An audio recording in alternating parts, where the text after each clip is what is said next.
Hello everyone, Luke here for the first edition of the Magic Misplay, and I'm joined on the line with Grant. How you doing, man? Hello, I'm doing all right, thank you. Excellent. Well, thank you very much for taking part in this. This is going to be like the inaugural show, and hopefully there'll be many more of these because it feels like fun, and it feels like we need to speak about Magic quite a bit, and in the UK as well. Yes. So yeah, we got a couple of things lined up today. We're going to discuss main thing about this show today is going to be to discuss the bannings in standard and the bannings in modern. And I just want to get your opinion on it, Grant, and see kind of how you feel about these bannings. If you think they were the right call, if they were the wrong call, and yeah, just get the scoop basically. So Yeah. yeah, what are your thoughts so far? I mean, mine are mostly positive. There seems to be a lot of controversy, like on Facebook and stuff, particularly. But overall, I'm quite positive about it. Generally, I think bannings are done for a good reason. I can't really think of. I mean, although I've been playing Magic for about 13 years, I've only been playing competitively for about 3 years. Yeah. Well, probably four now, actually. But so I've never been part of a standard banning until obviously now. But obviously, I've been part of several modern bannings, and I've never really seen one that I think was stupid or that affected the meta in a sort of bad way. Only like not banning stuff early enough, like in the case of the Eldrazi Winter and all that. Hmm. So I think I don't see this as negative because I think they've done the right thing in the past, and also because I do agree that they were done for the right reasons for these cards in particular. Okay, yeah. So, what's interesting is last time I saw bannings, the format was I would say Skull Clamp completely warped. Things like Dark Steel Mirrored in Standard. I wasn't Yeah. about for the World Wake Jace, but Oh yeah. I was about for Memory Jar as well. So, how do you think this banning rates compared to like previous Standard bannings? Um, this definitely wasn't like an emergency ban, like of course with Jace. It was more of a preemptive one, I would say. And I know obviously it's annoyed some people that it was off schedule Yeah, by was it 2 weeks or a week? I can't remember. yeah. It feels It was like it was off slight. schedule by 2 weeks. Yeah, Yeah, so that's annoyed some people because they were trying to sell play sets of whatever and stuff. But I think it's good because it means that people aren't preparing themselves to go into this new meta with the wrong idea or whatever. yeah. So I think it's good that they've done it preemptively, but I would definitely say it's a preemptive one rather than like an emergency one. I think that makes quite a big difference. Okay, yeah. I mean, it's interesting that it's come about before the Pro Tour. It's Yeah, interesting that especially with standard going to a 24-month cycle, going back to that. yeah, Do you think yeah. that had anything to do with it at all? Possibly. I'm not one that generally watches the Pro Tour, but obviously I do keep track of the meta and stuff. And at the Yeah. moment, obviously watching the spoilers for Ether Revolt, Hmm. I already dislike Team Ether. Yeah, sort of. I suppose just Team Ether works as a deck, or just whatever you want to call it. Yeah. Because I played against it several times. It does do some silly things, particularly for standard. Like to see some of the things it does even in modern is a bit crazy. And seeing some of these new cards that would break it even more, I didn't like the idea of going into that personally. So I can see why they've done that, but I'm not sure if that's affected by the Pro Tour or not. Hmm. Okay, so should we talk a little bit about the cards in particular? Yes. So first up on the list, this guy here. Yeah. Let's start big. So Emrakul. Yeah. I haven't played standard like kind of competitively in a while, and I didn't think he was that bad, but I think in my sleep he's kind of woken up and taken over. That's what she does. Yeah. So what's your thoughts on Emrakul specifically? And did Emrakul deserve to get banned? I mean, you alluded to the bannings being Yeah, it's interesting because I don't know about you, but when I keep track of cards, particularly for new sets or just prices in general, I use like MTG stocks, which has got like the like graph and stuff generally because I quite like graphs. yeah But I'm just looking at it now, literally on my other screen. And Emerald, so it was spoiled. Like they said, oh, $18 went down all the way down to like $12 a few yeah months after Eldritch Moon came out, and then I don't know what the catalyst was, but then went up to like $30, and then it's gone sort of slowly down. It's leveled out at about 20 now.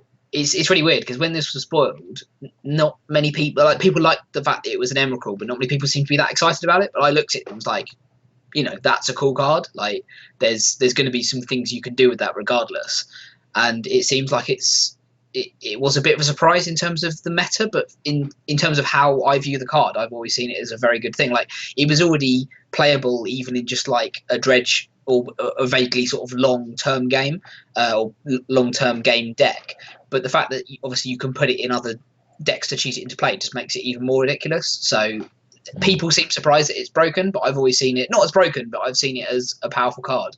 And I think the fact that it went down to like $12 is probably reflective of the fact that people underestimated it. Yeah, it certainly wasn't heavily impactful at the start of its cycle into Yeah. standard, but as it's gone on, and especially as Kaladesh has come out, I think Aetherworks has tipped it way over the edge. Oh, yeah. Okay, so let's move on to another one now. Then let's go for, I don't know, what one do you want to take next? SD Smuggler's Copter. Smuggler's Copter. Okay, so yeah, talk to us about Smuggler's Copter, because this card, it's seeing a lot of play. I mean, it's a 4 in more or less every deck, right? Exactly.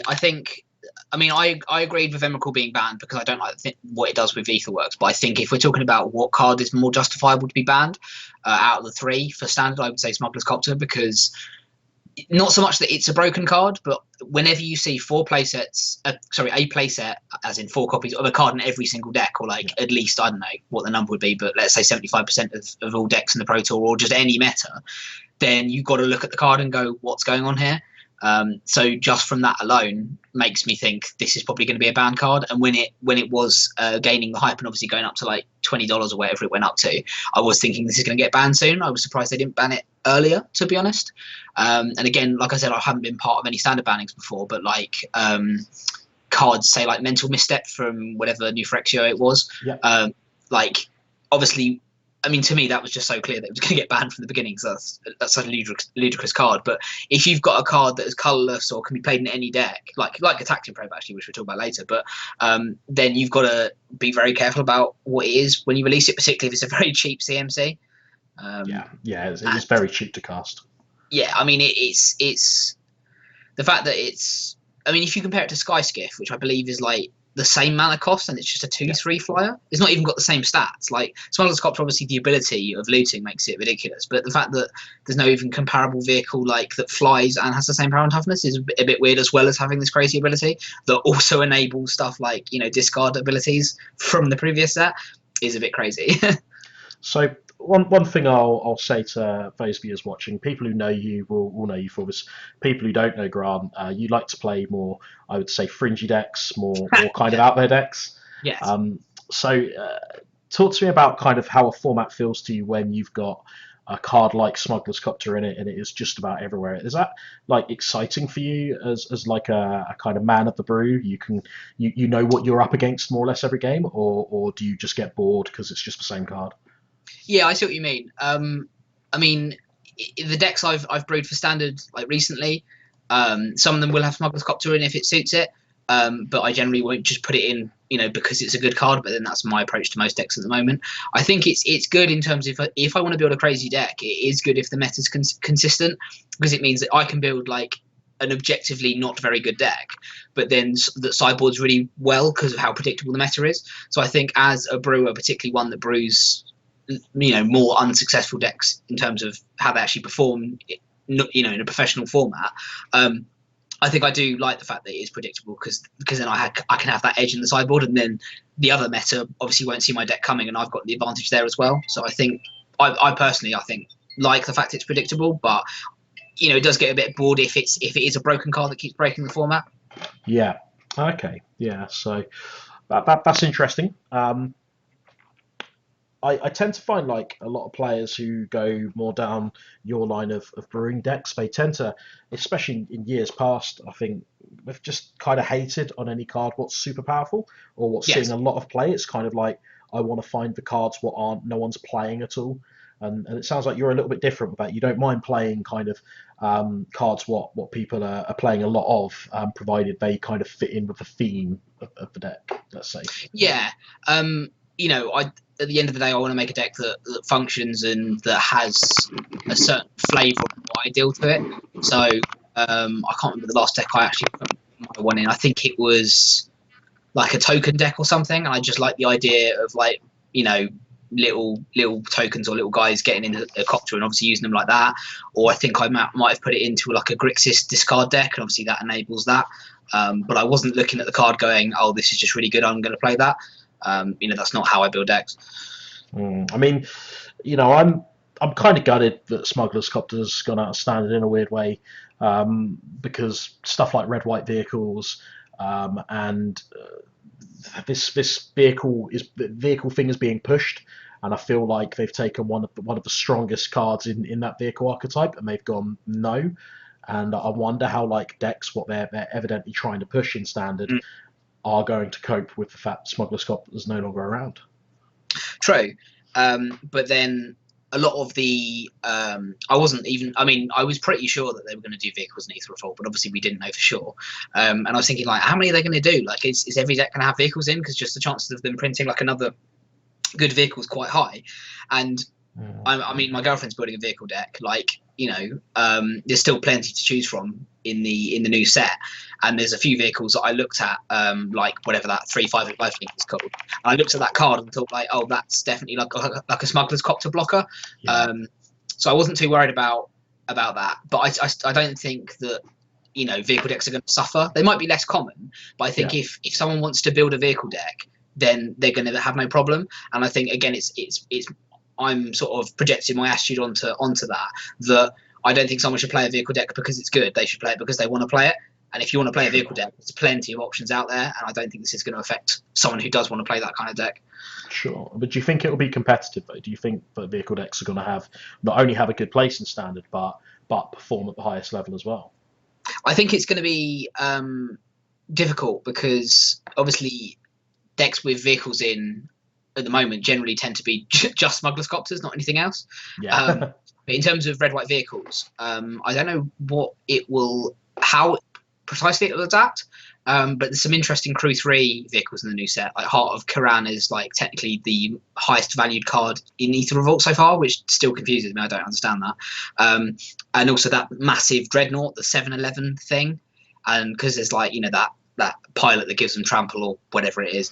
I think if you're doing a red white vehicle deck, there's that enchantment as well that makes vehicles like creatures for the rest of the game as well.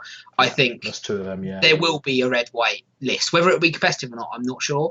But particularly with that enchantment, there is a chance for it to be very quick still. So that might fill the slot of the Smuggler's Copter, but I'm not sure. Okay. Well, should we move on to our final banning in standard? Yes. So this one is this one's awesome. I'm so happy this one's been banned, to be fair. Yes. And that is Reflector Mage. Yes. This son of a gun. Yeah. So this card's been around for a long time now, and Gatewatch in general's been around for a long time. This card was screwing people up way back in the Rally the Ancestor decks. Oh yeah. Which turned into the Coco kind of Xenoport cutthroat nonsense. With Jason stuff, yeah, it was nonsense. And it's remained in standard. It's come full cycle, and it's now in what is possibly one of the strongest decks in standard, Blue White Spirits. Yeah.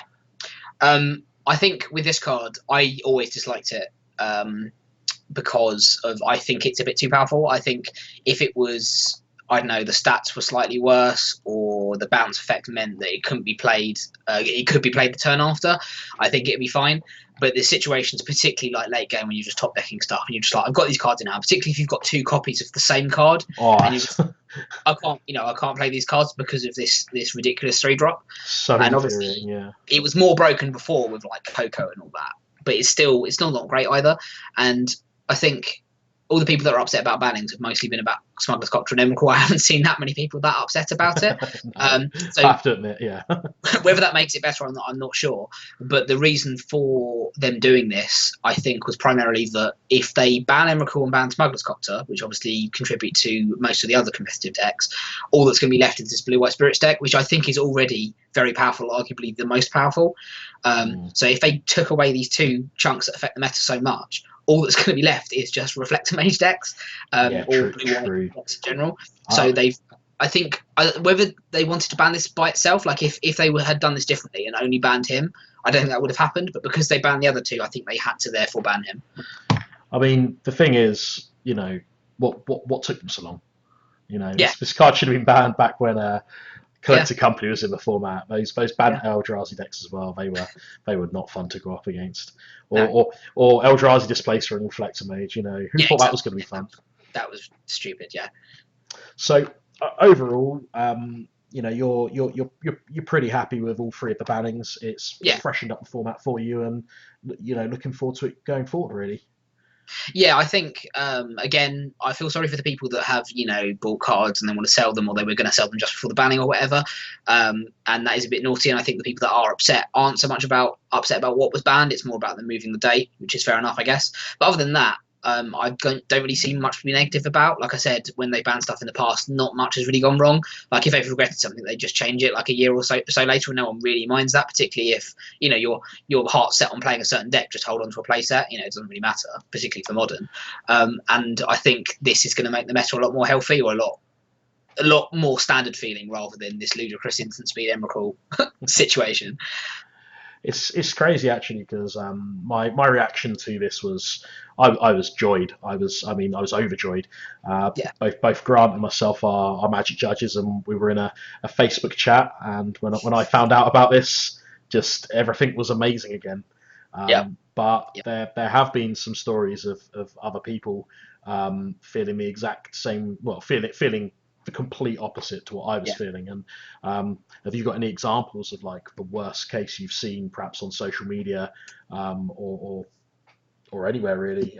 I think I've only got two, not like ridiculous ones. I'm sure there's some worse ones people can find, but one of them was again, like I mentioned, that I think someone was planning on selling their.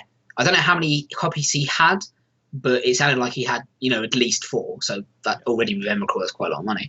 And he was going to sell them, I think, at an event this weekend. I think. Oh, So obviously that's before when the banning was supposed to happen, but obviously after what's just happened. So I feel bad for him for that. And the other one, slightly less bad, was a player that is currently playing. I can't remember which deck it is, but it runs. I think it's the Emrakul one. But he's notorious for picking decks in modern that then get banned, and his standard deck has now mostly got banned as well. But he seems to be less upset yeah. compared to when he was when not breeding pool, birthing pod got banned. Yeah. But he seems to be like, oh, not another one again. So So I guess some people might feel like that. yeah, I mean, Emrakul 22.72 euros there. These are out of date prices, by the way. These Yes. are them at their height, or most recent prices actually. Um, so if I go for Smuggler's Copter, I think that was $10. And these cards are down. I mean, they're way down. I think in terms of Euro Smuggler's Copter, you struggle to get £2 for it at the moment. That's or €2 50 or whatever. So you're talking a 75% price drop. So Yeah. no, I could totally see why people aren't enjoying that side of it, definitely. And I think Wizards does need to address that. And I think going forward that needs to be something they don't mess about with too much, because it's all fun and games until people lose money, and then that's what upsets people, I feel. Yeah, exactly. I don't. The thing is, I don't see how they could have handled it differently, because I think Okay. if they waited until the set day, like I said, people would have already invested into decks for the new set. Yeah. People spend money when a new set comes out, and then people will do a pre-release or whatever, and then they'll either pre-order or buy cards to build a new deck. Someone goes like, oh, I didn't believe the Aetherworks deck was viable until X cards came out. So I think now is better than it would have been, but it still sucks. Let's take a look at another card. Let's take a look at this one for us now. So we're going to go into modern. What do you think about Golgari Grave Troll getting banned? So this was banned when I came into modern, and I like when I started modern, however many years ago. I did some research on these banned cards. Like, oh, why are these banned? This doesn't seem too bad. And obviously, like most new players, particularly ones entering modern, they'll look at this card and go, oh, it's going to be like a big guy for like 5 mana or whatever. I don't see. And of course, what they don't realize is just it's the Dredge 6 that matters in this card and nothing else. So, Yeah. like I said, when I came in, it was banned, and I never got to see Dredge in what it was before with like whatever that black kill spell is for you exile creature cards from your graveyard. Oh no, it's bring a creature back, isn't it? The 4-mana black spell that's also banned from the Dredge deck. Dread Return, I think that's it. Yeah. Let's bring So, that one up on screen. Yeah, so I wasn't around when that was in Modern either. This card here, yeah. Yeah, I mean that's far more broken than the other one, but yeah, so I obviously wasn't around with that, and I'm not familiar too much with Legacy, where obviously these decks have these cards in. But yeah, with Golgari Grave Troll, it's a card I think they even said with their announcement when they unbanned it, however many months ago it was, or a year ago, whatever. They said, we're going to see how Dredge functions. I think they even said like we're going to see. If it can work again, and then if not, we'll have to make some more adjustments or whatever. So when Dredge started being a thing like a few months ago, I did think, if it gets too powerful, they're probably going to see some more bannings, unfortunately. So I don't think I feel too sorry for people that have invested a lot of money in it. And I think the people that really wanted to play it are probably the people that just held on to the playsets of cards anyway, so they're probably not that badly affected by it. But yeah, I was going to say, like, everyone saw this coming, right? Yeah, there's not a single person who plays Modern, competitive, semi-competitive, who was like, oh no, Dredge is absolutely fine. It's not a problem. It definitely was a problem. I mean, the thing is, like, I haven't got quite a personal vendetta towards this card as I do say, like, Reflector Mage or Emrakul in a certain way, because all of my decks in Modern always have white in, so Rest in Peace is always a thing, and I think I've at least won probably 3/4 of my matches in the past 3 months against Dredge because of my access, obviously, to Rest in Peace. But again, if you don't get that card, or you're not playing a deck that can access that, or another sideboard option reliably, then yeah, that's obviously why Dredge got adjusted, and I think that's fine. Whether this survives or not, whether Dredge survives or not, I would be interested to see, because obviously it's still got Cathartic Reunion. It's probably still got some other stuff that people might put together, and I'd like to see that. To be honest, I don't think it's going to be dead after this. But I was just about to ask you that, actually. So it's interesting to hear that you think Dredge has still got a place, because I've lost plenty of games against Dredge where they've just gone Golgari. What's the imp called? Stinkweed Imp. Yeah. They just land a Stinkweed Imp. In fact, I'm going to give you my worst beat story. This was against somebody called Autumn Birchett at the RPTQ most recently. Oh, yeah. So Autumn's like one of the UK's best players. She did pretty amazing at one of the Pro Tours. I think it was Battle for Zendikar a while back. And this is Modern. This was not long ago. And here's how it works, right? I go first. I'm on Burn. I like Burn. And I open up my hand, and I've got Goblin Guide in my hand. So life is really good at this point in time. So I've decided I'll play Goblin Guide, and I'll swing for 2. So Autumn reveals a land off the top of her deck, I believe, and puts it into her hand. I was like, oh, okay, that's pretty cool. And she's smiling. And I thought, oh, that's, obviously really happy to play me or something. No, she just takes her turn, plays a land, moves to end step, discards Stinkweed Imp. And that was her turn 1. Yeah. So and yeah, needless to say that was pretty ruinous, and the way the game went there wasn't pleasant for me. So you're saying it's still got a place, Dredge. I agree with you on that one, 100%. The deck isn't done. I think. Yeah, Golgari Grave Troll is probably the right card to ban. I think Cathartic Union would have done the deck a lot of damage as well. Yeah. But Dredge is one of them decks. I feel that when people are least expecting it, that's when it will come back and kick people's backsides again. It's when you're not prepared for it. So because obviously this Dredge didn't come back as a result of Golgari Grave Troll being unbanned. It came back obviously as a result of Cathartic Union. So that's why personally I wasn't expecting it. But I like their attitude in terms of I think, like you said, Grave Troll is the correct choice, because if they ban Cathartic Reunion, I think there's really not much going for it. But if they ban Grave Troll, literally you just put in another card with Dredge with a slightly smaller number. So even just mathematically, you're making it less reliable, which I think is the most objective way to view this. Normally you don't get that much choice when you come to banning cards. But if you compare it to say like when they banned Summer Bloom, obviously. Again, it was the same situation where there are other cards that let you play additional lands, like what Summer Bloom does, but they didn't ban, say, Amulet of Vigor, which obviously makes the whole Summer Bloom deck go off. Yeah. Although it's called Summer Bloom, it's not Summer Bloom that makes the deck work. It's just what makes it very good. And I think they've done the same thing here. They haven't taken away what makes the deck function. They've just made what makes it, well, even, like I said, just numerically better than it was before. Yeah, I've never noticed this with Golgari Trove. If you look at the artwork, he's got the Warhammer Night Goblin Crescent Moon for a belt buckle by the looks of it. Oh yeah, yeah, That's kind of funky. yeah. So, little things like that, they make me smile. I don't know. Let's move on to another card, and this one is possibly the most controversial one going. Cataxian Probe. It's a 0 mana spell, for God's sake. Well, technically it's a 1 mana spell, but most people play it for 0. Its effect, is it that powerful? Does it deserve a banning? I think this one's very contextual. I'm always a bit. I mean, again, I didn't play in New Phyrexia or anything with Phyrexian mana, but stuff like I already mentioned, Mental Misstep, that was a bit crazy. And I think anything with Phyrexian mana that doesn't have other mana on it is always a bit weird, because obviously you can play it for free, and I think that's more of a legacy sort of quality rather than modern or certainly standard, where you just you can go, oh, you're tapped out, oh, okay, I'll play this, and you can't anticipate certain cards. I mean, this is fine in a way because it's sorcery, I guess. It's not like Misplay and Grave where you can do it whenever, and it can take them by surprise.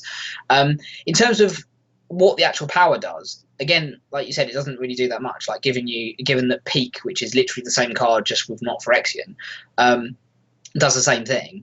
That doesn't see play anywhere. Well, this one does. And I think, like I said, it's contextual because of what deck it goes in, and whether that's fair to the card or not, I don't know. But again, they explained this very well in their banning announcement. They said that the idea of particularly decks that are very all-in, obviously this mostly goes in Infect, the idea that the player can basically play quite a risky deck in terms of it's very volatile and very all or nothing. The idea that you can go without any mana, so you're already being very living on the edge with your mana just do just enough for a pump spell, just enough for a creature, whatever, and you can go, oh yeah, and for free because life doesn't matter because I'm about to kill you, I will just check to make sure you can literally do nothing against me, and that's the bit that bothers me. Whether and that bothers you more than Become Immense, for example, which a lot of people yes. were considering was going to get banned at this point. Yeah, with Become Immense, I've literally never been beaten by Become Immense against Infect. Obviously, loads of people can say they have because it happened. Yeah, it definitely does. But again, I think, to be honest, if Infect players got you, they got you. I get that it's slightly bigger pump spell, but often the factor that you lose by with Infect, they've probably just got the cards anyway, like Mutagene Growth or Might Velcrosa or whatever. And I think this makes the difference more than Become Immense, because if they go all in, again, this card is supposed to stop, then they can go Become Immense, you go, oh, I'll kill it in response or whatever, or path it in response, and that's fine. Because obviously they're going to have to hold up mana for Hexproof if they want to do that or whatever. But again, this card can check to see if you can do anything or not, and I don't like that. I don't like the fact that they can pay it for free to then do an effect to make sure that even if you did have something that you could pay for free, you can't do that anymore. Okay, so all the bannings then, from your point of view, even the modern ones, you're cool with? I think it doesn't help, obviously, that I don't play the deck, so I don't think it's as fair as, say, a person that plays them. Yeah. And I think certainly some of them are very contextual. Like I said, I can see a Storm player being annoyed that Cataxian Probe got banned because they're not effective on it at all, and that sucks. Like I said, I don't know if it's fair to the card, if that makes sense. Yeah. Or some poor guy still clinging on to Delver, something like that. Exactly. Delver could get there again. It could be a deck, and then yeah. I mean, it's not fair, and the only way they've ever been able to fix that in the past, where it's not fair to certain situations, was Was it with Jace, or was it with Stoneforge Mystic, where you could play it but only in one deck configuration? Oh, was it the event deck or something like that? Yes, you could play the event deck as it was, and that was bizarre. Yeah. That's never going to happen again. That was a really bizarre situation, and obviously they can't do that with that. You can't go, oh, you can only play Probe if you're playing Storm. That's a ridiculous suggestion, but again, it's a bit unfair.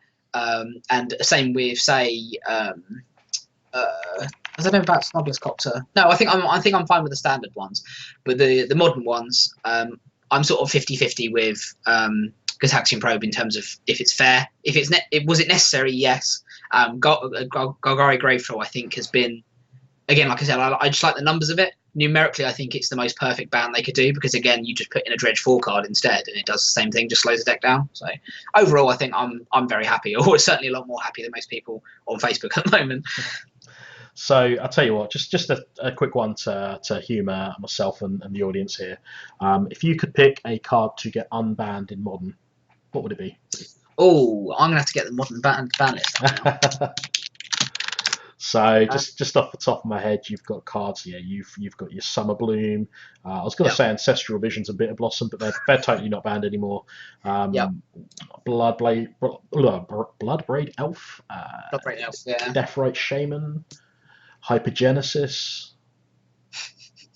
I think because again, it's I quite like the card Bloodbraid Elf, but it's the deck it goes in that I don't like. The like super fast aggro. Yeah. I think Ivugin would not be a good choice, even though I did play the hell out of Eldrazi. Yeah. Okay, right, Flame. No, I think it would probably be either Dark Depths or Hypergenesis. I think. Hypergenesis. Let's try and get Hypergenesis up, if I can spell it. There it is. So yeah, Hypergenesis. I mean, I really love Cascade cards. Sorry, Suspend cards because of Cascade decks I've played in the last year. So I would like to see this because I've never seen it played because again it was banned by the time I got into it. But I think that's fine. Like that, you're gonna have some fun with that card. Particularly again, it's like show and tell. You don't know what the opponent's playing. Let's have some fun. It's generally going to be Emrakul or Drizzlebrand, right? Oh yeah, sure. It's going to be fun. But you know, if they're playing the Grizzlebrand deck, you know what's going to happen. It's fine. And then the other one would be Dark Depths. Dark Depths was a card that when I was a teacher, I was teaching some kids how to play Magic. I grabbed some decks I had just laying around from however many years ago. This is before I played competitively, so I was still obviously learning what cards are worth what. And at the time, this card was worth like £2-3, whatever, because obviously I opened this literally from a Cold Snap booster pack, and it wasn't worth very much. And I was just like letting these kids play with this completely unsleeved because I was like, oh, it's a rubbish deck. Like there was just like Ryan Feather Owl and all the other rubbish snow cards or whatever. And then did a look online. I'm just like, oh, it's worth like £50. Okay, I better take that away and put it in a sleeve. And then I traded some legacy guy for loads of Shocklands. But yeah, I'd like to see this in Modern personally. It'd be good. Even banned in Modern, this card is still worth €47. That's pretty incredible, isn't it? I mean, obviously it's crazy because you go like, Thespian Stage, copy it, get a Merit Lage or whatever. But okay, cool, it's a 2020 indestructible flyer, and that's pretty big. But you got Path to Exile Modern, right? You got Fatal Push in the new set. It is fine. I want to see what happens. So let's move away from Bannings actually, and go into something else, which I know is something you're interested in and you'd like to talk about a bit. And that is the Masterpiece series. So I'm just going to get up on the screen now, just an overview of the Kaladesh inventions there. They're a little bit blocky. Let's zoom that in a little bit. So these cards here, they're about, and they're doing things to Magic right now. Eighth of Isle right there, Champion's Helm, Chromatic Land, and Chromox. If we go into Zendikar, that's a bit too old. Zendikar Expeditions. So here we've got stuff like Blood Crypt, Steam Vents. There we go. Polluted Delta, Scalding Tarns, Wooded Foothills. What's your thoughts on these, and what do you want to talk about when it comes to masterpieces in general? I think they're a really good idea. Like I think this is probably, since I've been playing, and I'm including like all my casual days as well, I think this is probably the best thing I've seen them do. One, because it's just exciting. It's a possibility, particularly in say a set where, I mean, Ether Revolt is a good example of that actually. At the moment, the estimations for like even the most expensive card is not more than like $14. So if it's in a quite terrible set in terms of monetary value, you've still got this chance of opening like a crazy ridiculous card. And I was reading some articles about this because I didn't know what the effect would be, because I'm not very good with sort of money in terms of how it affects like card markets and how it makes sets go down or whatever. And all of them were saying basically that it's making sets in terms of the cards that people will actually play, i.e. not expeditions, go down because people are only after these cards. And I think that really helps newer players because it's obviously making them cost less, and obviously just for us making it cost less. But also, I've seen loads of opportunities or loads of times when newer players have opened expeditions or masterpieces, and they've been able to sell them either for money that they can buy the cards with or whatever, or traded them for either like full standard decks, or in the case of someone I know, trading straight into like a burn deck for modern. So him just opening like one expedition, it's forwarded his 2 or 3 year expectation for him getting into modern. He's just straight into it because of he's a new player. He's opened this crazy card. He's traded it to like a guy that knows what he's doing or has the money to do that, and then he's just suddenly got a deck that he can use. And I think that's fantastic. There we go. Expedition Misty Rainforest is hanging cool there at €213. Yeah. Even Arid Mace is 115. That's not even considered one of the best ones. Yeah. These prices are crazy good. So totally, it's real fun to see. So you're a fan of the masterpieces. You're a fan of these cards coming in, the expeditions, the inventions. Yeah. Let's bring some inventions up as well. Let's show some Kaladesh love.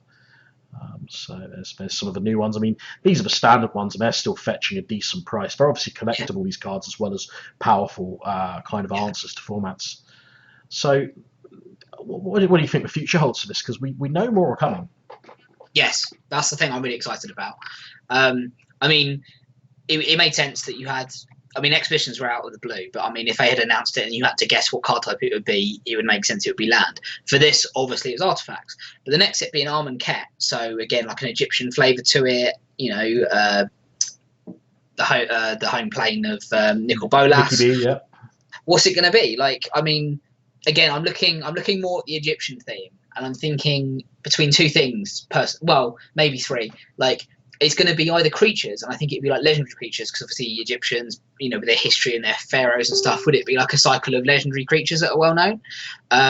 Or the only other one, I don't know how to explain it really, but the only other vibe I really get off if it was Egyptian themed, would be famous enchantments or famous sorceries, because it's sort of like a big, sort of powerful, slow moving sort of thing, I guess. So yeah, I reckon either legendary creatures or enchantments or sorceries. I don't know if you've got any predictions at all. Yeah, well, ancient Egypt, sphinxes, fountains of knowledge, infinite wisdom. Yep. Sorceries spring to mind. Instants, too quick, but sorceries, really powerful ones. What's the one where you basically you play it and you just draw your deck or something like that? Is it Enter the Infinite, things like that? Yeah, that's right. Yeah. Let's bring up Enter the Infinite on the screen. These are the also, kind of show and tell as well. Yeah. Sorcery. Show and tell 100%. I think is going to make a masterpiece, and people are going to go crazy for that. I think. So yeah, this could definitely be a masterpiece as well. This card here. Show and tell. Yeah. I like the idea of sorceries. That'd be good. Yeah, we got sorceries like Obliterate as well. I think those would be kind of cool. So 8 mana, destroy absolutely everything. It's just a really larger than life spell. I mean, there's a lot of legacy cards and commander cards that this goes with. I'm trying to think of ones for modern that they would put in, and the only ones I can think of at the moment would be, which are still valid to be honest, because again they go mental for them, would be Inquisition of Kozilek and Thoughtseizes. What about this one? Damnation would be good as well. I mean, it's already got. I think the number of foil printings of this card more than probably the normal printings, so probably not going to do much to the price, but that would look awesome. Yeah, I agree with that. Although it'd be hard to beat that picture to be honest, because that's quite a iconic picture. That. Oh, I think you could have an Egyptian tower with the kind of eclipse setting and the ground setting afire or something like that. Yeah, that'd be good. I like this idea, and I really like the idea that every block from now on will have one of these in. I don't know whether they're going to stick to that in terms of the types, whether it'll be like just creatures, just lands, or whether there'll be like a flavour later on. I don't know. But yeah, I'm just really looking forward to them, because it means whatever the set has in it, it's always going to be something to look forward to, and it's always going to be, most importantly, really good for new players. And I've seen that firsthand so many times now. So we have sorceries. We know what kind of sorceries are going to make masterpieces, or we have a good idea. Yeah. After Amon-Ket, we have another set. The name escapes me right now. Yeah. You've got the Hour of Devastation, and then there's another one, like what's being rumoured, and it's like almost like Aztec-y. Yes, I really like the flavour of that. Also, I believe, what's her face? The Gorgon. She's Ah, isn't she? yeah, it's in my head. Vasara the Dreadful, the No, Planeswalker. no, the Planeswalker is not that one. What the hell is she called? Chase's nemesis makes Vraska. assassins. Vraska, yeah, Vraska the Unseen, yeah, yeah. So she was in the first set I played competitively, and it'd be good to see her again actually because I really like her as a Planeswalker, and there's certainly not enough Planeswalkers of that color. Um, as well as Aztec being like a really cool thing to base around, that seems like it's going to have some really nice flavor. Like, I mean, to be honest, the past sort of 2 years I reckon they've been the best flavor of any set so far. I mean, mostly because they've been based on like the real world, I guess. You had like Theros for Greek mythology. You got So Egypt cool. coming up, Aztec. It's going to be really good. Like I know, obviously, it's not strictly only inspired by the Magic universe, like say the middle of say Magic was, where it's just all new stuff. But I really like this. I really like the fact that it's inspired by real world stuff. Yeah, so I mean, this is some of the Feros set here. Definitely got the kind of Greek influence. Yeah, don't get me wrong. I mean, my favourite kind of plane is Dominaria, where it is all Yeah, kind of full blown classic Magic, but yeah, there is something sweet about having these like kind of hyper themed sets. yes. I mean, Kamigawa was the first one Oh, yeah, I very got a good good. feel of that for, Yeah, good shout. and then moving on to some other ones like Khan's Ataki was fantastic. Yeah. Innistrad, these are cool sets. So I really hope they go back to Kamigawa because they've been back to everything so far, and they've been back to Mirrodin, they've been back to Ravnica, and I don't see why they wouldn't go back to Kamigawa. Maybe they will because obviously Tamio is becoming more in the spotlight now, particularly if you've been reading a lot more of the Forgotten Realm stories. So back to Ravnica, back to Kamigawa would be really sweet because again, Japanese, Japanese Chinese kind of inspired. That would be so cool. yeah, I think Kamigawa will be a lot of fun, to be honest. So with regards to the inventions and the expeditions masterpiece in general, what cards in general do you think are going to make the cut? Is there any cards you're really hoping become masterpieces? Artifacts, enchantments, lands, Yeah, creatures.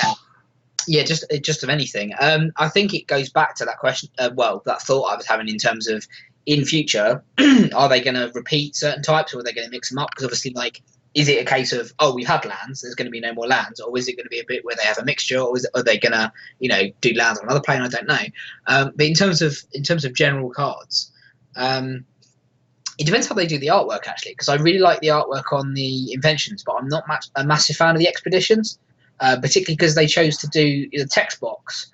Obviously, it's technically full art, but because the text box has like the opacity is way too high in my opinion. If they did it like they do with the Games Day promos, where it's text but there's no box at all, and it looks a lot better. So I'm trying to think of artwork that would look really cool as an expedition. I mean, I don't think they'd be able to do it because the amount of text you need, but like having full art planeswalkers would be super cool, particularly ones in particular. I mean, like say Nahiri the planeswalker, like she's got some of my favorite art in terms of the background, and that'd be so sweet to see like more. Again, you could. I mean, there's so many planeswalkers you could choose from as well. I mean, again, with planeswalkers already, you've already got like a half opaque translucent thing there anyway. So maybe not planeswalkers, but yeah, that one. That's so cool. That piece of art. I mean, I've got Yeah. that as a playmat. It's Emma Stone, for God's sake. She's just Yeah, exactly. Yeah, awesome. that's probably why. Probably why. I'm trying to think of some other cards. I mean, I'm not a massive fan of old bordered cards, particularly ones with like white borders and very old pictures, like say the old show and tells. So I would certainly, particularly since I'm perhaps thinking of experimenting with going into Legacy or whatever, I would be a fan of like the more iconic older cards getting a reprint in the same way that Force of Will obviously now has its new picture. And if I was to play Legacy, I would insist on like only using the new Force of Wills because I don't really like the frame or the picture of the old one, even though I do quite like the artwork, and I think it's Therese Nielsen, isn't it, which I do normally like, but not for those sort of cards. So I think definitely reprinting like really well played cards for probably stuff like Legacy most. But again, I mean, like Force of Will would have been my answer, but obviously that's already been reprinted now. Yeah, and they've got to pay attention to the reserve list. It's the only problem if Yeah, they go into Legacy. That's an exactly. issue. Yeah, yeah. Okay, so we've discussed the Bannings. We've discussed masterpieces. We've Yep. discussed a few bits here and there. I think we're probably going to look to wrap this first episode of the Magic Misplay up. But Ah. before you go, Grant, we've got a game I want you to play. And this is something a bit silly. I've kind of got this inspired from a podcast called Limited Resources, where they rip open a booster from a random period of antiquity or whatever, and the guest has to basically guess the cards right. Now I just basically want to give you 10 random cards here and see how many you get basically. Sure. So yeah, we'll see how this goes. I've just done something to your face there. There we go. So Much better. you're giving me the card name, and I'm guessing the rest of it. Is that right? Okay, cool. Yeah. So I think I've turned off Skype for you. I don't think you can see my screen now, can you? I can see the Magic Misplay frame. Can you see So Force? Yeah, so I can see Force at the moment. Okay. So I could just turn off. Can I turn it off from here? I don't even know. let's see if I can get rid of it. So you can still see my screen basically. Yes. Okay. Let's stop sharing. That'll be it. There we go. Yeah, cool. That works. Excellent. Okay. Cool. So. Right, I know what I'm doing, honestly. There we go. Okay, sweet. So we're going to go for 10 random cards and see how well you do marks out of 10. So I'll give you half a mark right if you get the majority of it right. I think we could do half marks depending on how deep we go. So your first card, okay, no cheating, no googling either. We're going with trust here. It's a card. It's from Worldwake. It's called Amulet of Vigor. Oh yeah, sure. So 1 colorless mana. It is a rare, I believe, and it reads: if a permanent would enter the battlefield tapped, untap it. Or I think it's when a battle. I think because it's a trigger. I think it's when a permanent would enter your battlefield under your control. Tapped, untap it. I believe. Okay. Mana cost. 1 CMC of just colorless. So for that one, I'll tell you what I'll give you a mark for. I'll give you a full mark if you get pretty much word for word, either oracle text or as written text. And I will give you half a mark if you get the functional reading of what the card does. So you're going to get half a mark for that. Sure. It is Amulet of Vigor is as follows. Yeah. Whenever a permanent enters a battlefield tapped and under your control, untap it. That's it. Yeah. So it's a trigger, yeah. Okay, second card. This one's going to be fun. Cemetery Puka. Okay. So don't really know. It's going to be a black card. I don't know that much. Am I allowed to know what set it's from? We'll take half a mark away. You can get the set. It is Shadowmoor. Shadowmoor. Okay. Cemetery Puka. Puka. There was a really weird sort of creature, particularly in black, in a lot of those sets. Cemetery Puka. It does ring a bell. I want to say like it's like a kind of oath or some other really weird creature type like that.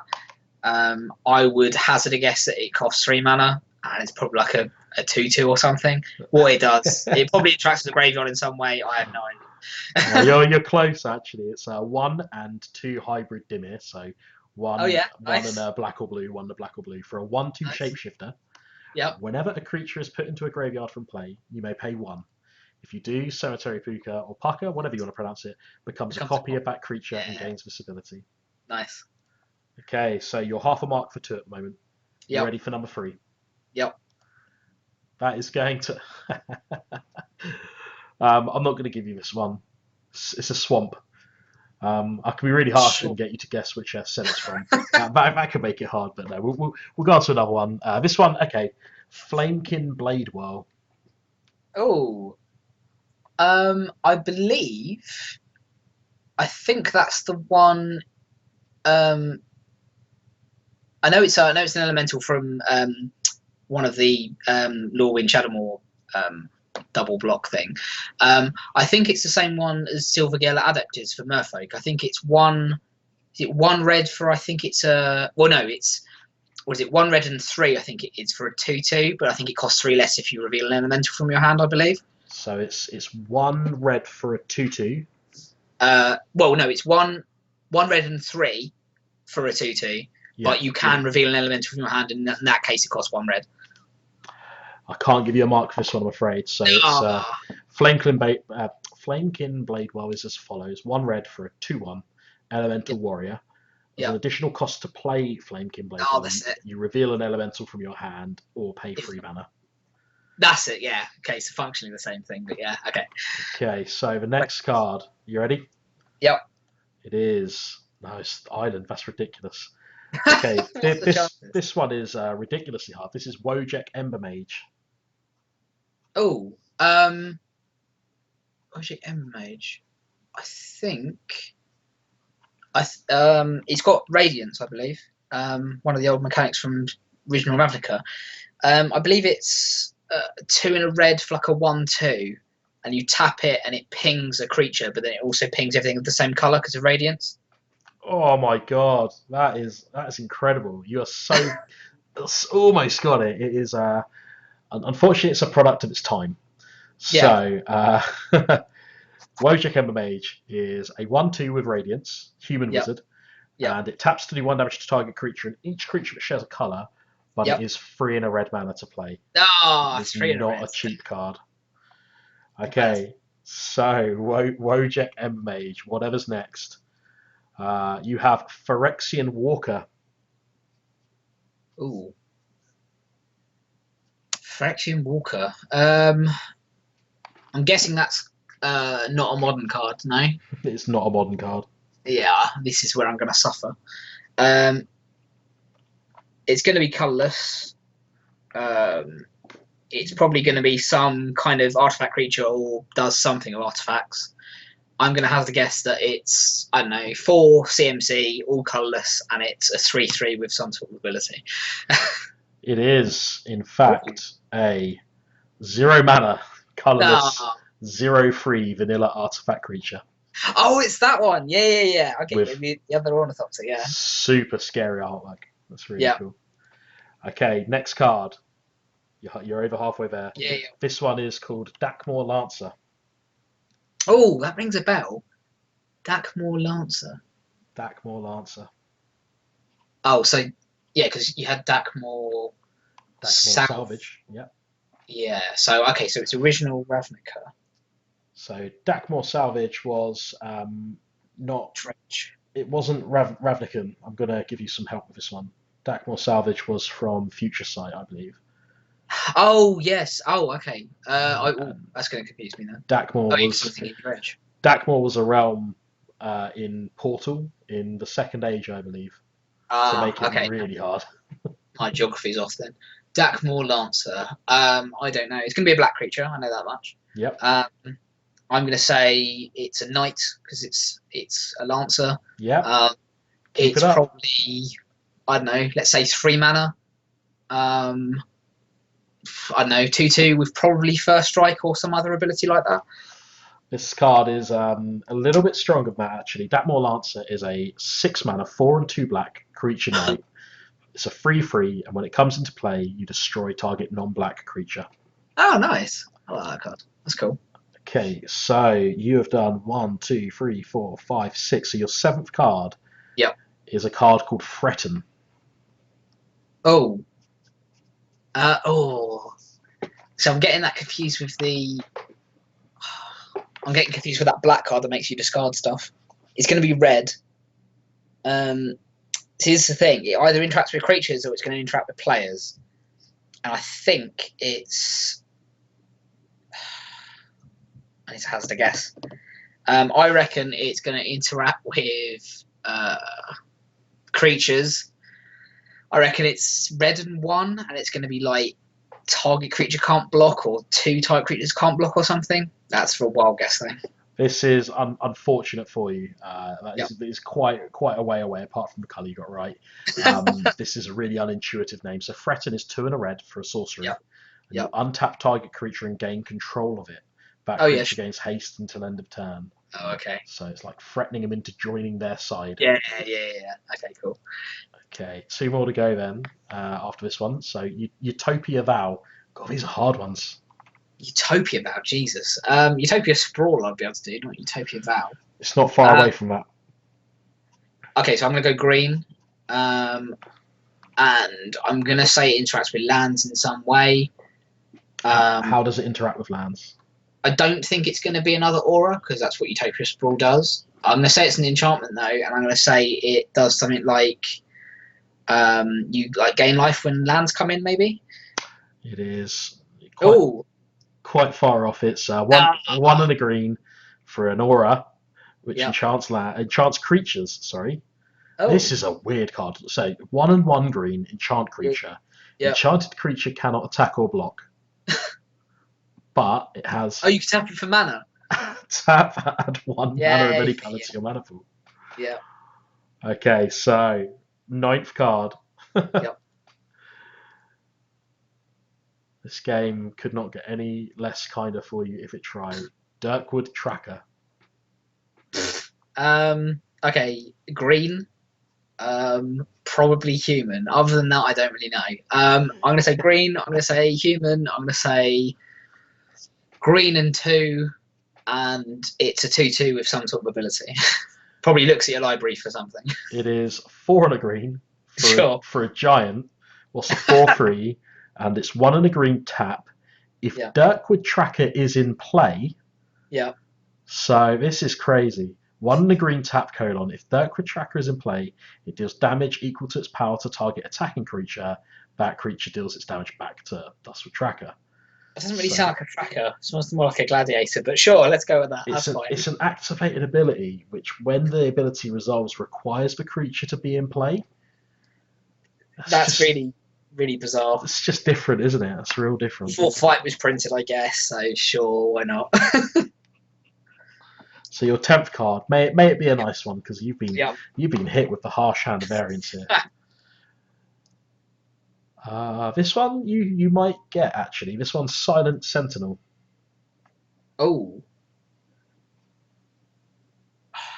Silent Sentinel. I think I might be on the wrong track here. I think that's the flying card from... Is it Battle for Zendikar or Aim for the Gatewatch, I think? And I think it's like... If I'm thinking of that one, I think it's like double white and 3 for a 3/3 flying vigilance, I believe. No, this is a commander, but I think it was originally printed in Born of the Gods. 5 and 2 white for a 4/6 flying. When it attacks, you return target enchantment card from your graveyard to the battlefield. That one, yeah. Cool. Half a point, Grant, after 10. Yeah.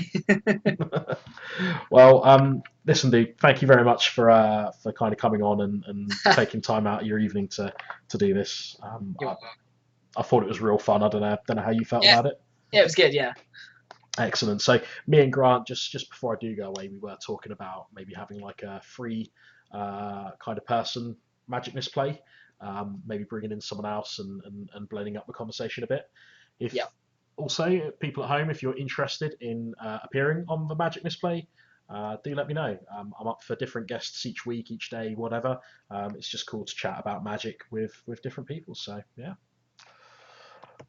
I've been Luke. Grant. And I've been Grant. We'll see you again sometime later. Bye. Bye.